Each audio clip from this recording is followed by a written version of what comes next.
Good morning সবাইকে, আবারও একটা মিনি ব্লগে স্বাগত।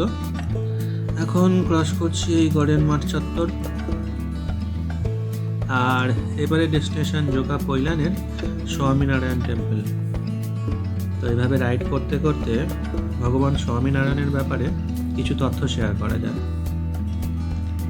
1781 তেসরা এপ্রিল অযোধ্যার ছাবিয়া গ্রামে জন্ম নেন তিনি। পিতা ছিলেন শ্রী হরিপ্রসাদ এবং মাতা ছিলেন ভক্তি দেবী। তার পিতামাতার অকাল মৃত্যুর পর মাত্র 11 বছর বয়সেই সংসার ত্যাগ করেন তিনি। আর সংসার ত্যাগ করে ভক্তিমার্গ অবলম্বন করে সারা ভারত তথা ভারতের বাইরেও নেপাল ও চীনের বেশ কয়েকটি জায়গার উদ্দেশ্যে পায়ে হেঁটে যাত্রা শুরু করেন। তার এই 7 বছরের প্রায় 1200 কিলোমিটার যাত্রার মূল উদ্দেশ্য ছিল হিন্দু সনাতন ধর্মের আদর্শগুলিকে পুনঃপ্রতিষ্ঠিত করা। আর এই সময়ই তার নাম হয় নীলকণ্ঠ বর্ণী, যদিও প্রথম অবস্থায় তার নাম ছিল ঘনশ্যাম। তার এই ভারত পরিভ্রমণের সময় বিভিন্ন জায়গায় তার অনুগামী বা ভক্ত তৈরি হতে থাকে, যাদের থেকেই পরে তৈরি হয় স্বামীনারায়ণ সম্প্রদায়। তার হেঁটে অতিক্রম করা বিশেষ বিশেষ জায়গাগুলিকে সেই সম্প্রদায় অর্থাৎ স্বামীনারায়ণ সম্প্রদায় তার স্মৃতির উদ্দেশ্যে মন্দির স্থাপন করে চলেছে এখনো একে একে।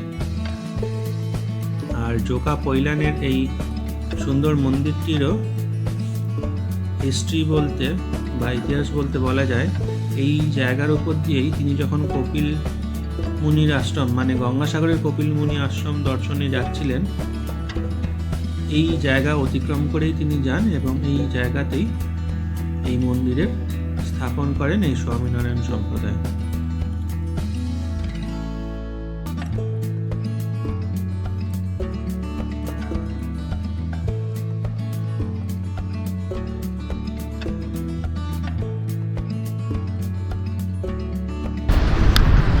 এই ঢুকলাম Joka Pailan bus stand cross করছি এখন। আর যারা ওই ট্রেনে বাসে আসতে যাচ্ছেন তাদের জন্য বেস্ট হলো মাঝেরহাট স্টেশনে নামা।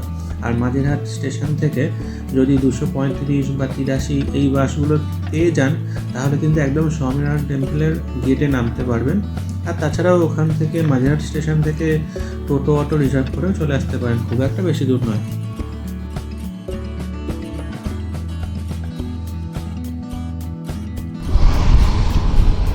এই যে চলে এসেছি আমরা এই মন্দির প্রিমিসেস, ঘুরে ঢুকতে হবে একটু।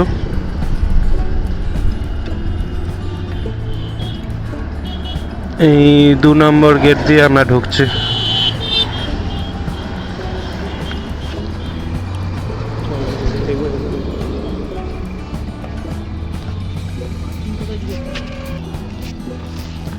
এই হচ্ছে মন্দিরের সময়, 7:30 থেকে 12টা, আবার তারপর বিকেল 4টে থেকে 8টা অবধি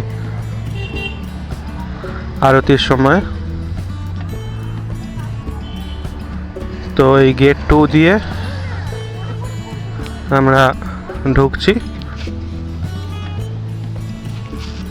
এই পৈলানের স্বামীনারায়ণ টেম্পল।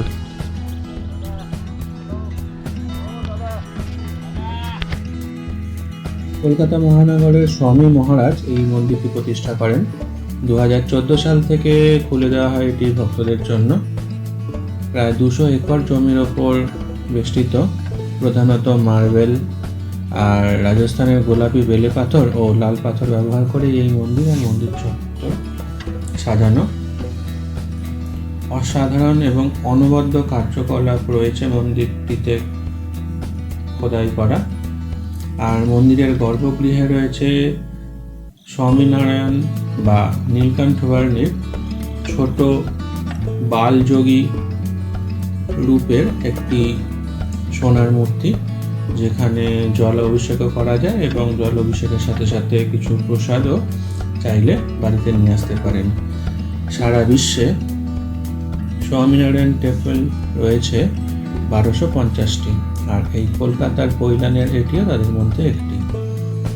তো যারা যারা এখনও যাননি আমি তো বলবো অবশ্যই এই মন্দির দেখেন, ঘুরে আসেন, সত্যিই খুব ভালো লাগবে। আর সকালের দৃশ্য যেমন, আর তার থেকে আরও বেশি ভালো লাগবে যারা বিকেলে এই জায়গা ভিজিট করতে পারেন, কারণ বিকেলে এই মন্দির এবং মন্দির চত্বর এত সুন্দরভাবে আলো আর লাইটিং দিয়ে ভরে ওঠে, এটা আরও অভূতপূর্ব।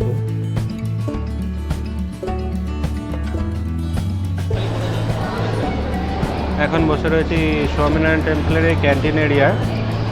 তো মন্দিরটা ঘুরে দেখলাম, যথেষ্ট সুন্দর মন্দির, তবে এখানে ভিডিও ক্যামেরা অ্যালাউ নয়। অনেকে ভিডিও তুলছে বাট ফোন দিয়ে, আমরা হালকা পাতলা একটু ফোন দিয়েই ভিডিও তুললাম। আর তাছাড়া এমনি স্টিল ফটো ভিডিও যাই হচ্ছে না কেন সব ফোন দিয়েই হচ্ছে, ক্যামেরা অ্যালাউ নয়। স্ট্রিক্টলি লেখাও রয়েছে কোনো ফটোগ্রাফি অ্যালাউ নয়, তাও যথেষ্ট লোকে হালকা পাতলা একটু ফটো ভিডিও তুলছে। আর ওখান থেকে টেম্পল ঘুরে এখন আমরা এই ক্যান্টিন এরিয়া রয়েছে, এখানে অনেক রকমের জিনিসপত্র রয়েছে, চাইলে আপনারা যথেষ্ট রকম অপশানের দেখে খেতে পারেন। কারণ আমি এটাও দিলাম, মেনু চার্টটা আমি প্রোভাইড করলাম ভিডিওতে। তো আমরা এখান থেকে একটা শরবত খেলাম, খেয়ে এবার বাড়ির দিকে রওনা হব। এখনও প্রায় 1-1.5 ঘন্টা মতন রাইডিং থাকবে, তবে রাস্তায় ভালো রোদ আর গাড়ি ঘোড়াও এখন ভালোই বেরিয়ে গেছে। দেখা যাক কতক্ষণে বাড়ি পৌঁছাই। আবার নেক্সট দেখা হচ্ছে পরের ভিডিওতে।